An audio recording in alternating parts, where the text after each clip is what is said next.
What would you do if every book on Earth suddenly disappeared?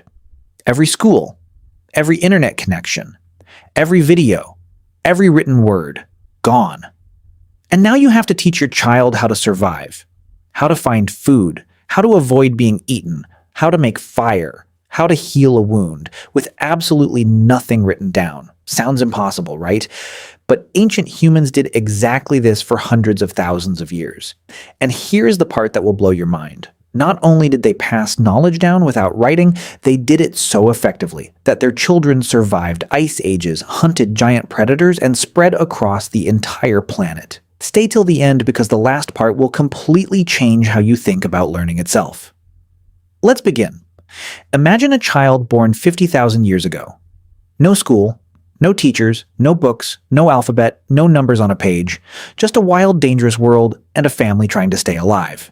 From the very first days of life, that child is watching, absorbing, copying, because the first and most powerful way ancient humans passed knowledge was the simplest one in the world. They showed, and children watched.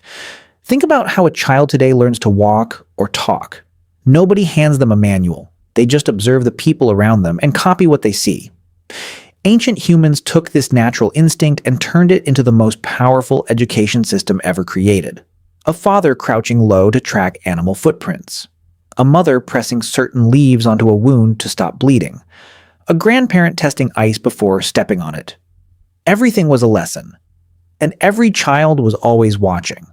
But watching was only the beginning. Because ancient humans quickly discovered something important. Watching alone was not enough. You had to do.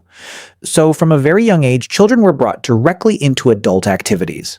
Not to play pretend, to actually participate.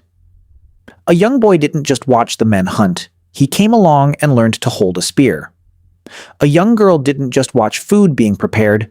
She helped with every step. Learning happened by doing. Every single day.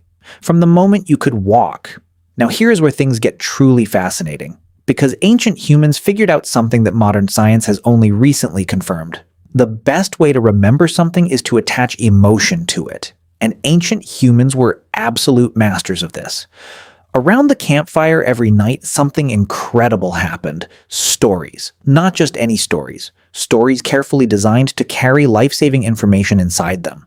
A story about a brave hunter who ignored the smell of a predator and died. A story about a woman who found water by following a specific type of bird. A story about a child who touched the wrong plant and became violently ill. These weren't entertainment. They were survival guides wrapped inside unforgettable narratives. Ancient humans understood that a child who hears a scary story about a deadly plant will remember that plant forever. Much better than simply being told, "Don't touch that." And it didn't stop at stories. Ancient humans embedded knowledge into something even stickier. Songs. Rhythm and melody make information impossible to forget. Think about how easily you remember song lyrics compared to a spoken paragraph. Ancient humans knew this without knowing the science behind it. Important information was turned into chants, rhythms, and songs that children would carry in their heads their entire lives. What foods were safe, what seasons brought danger, what signs in nature predicted a storm, all of it encoded in sound and rhythm. But perhaps the most breathtaking method of all was something even older than spoken language. Pictures.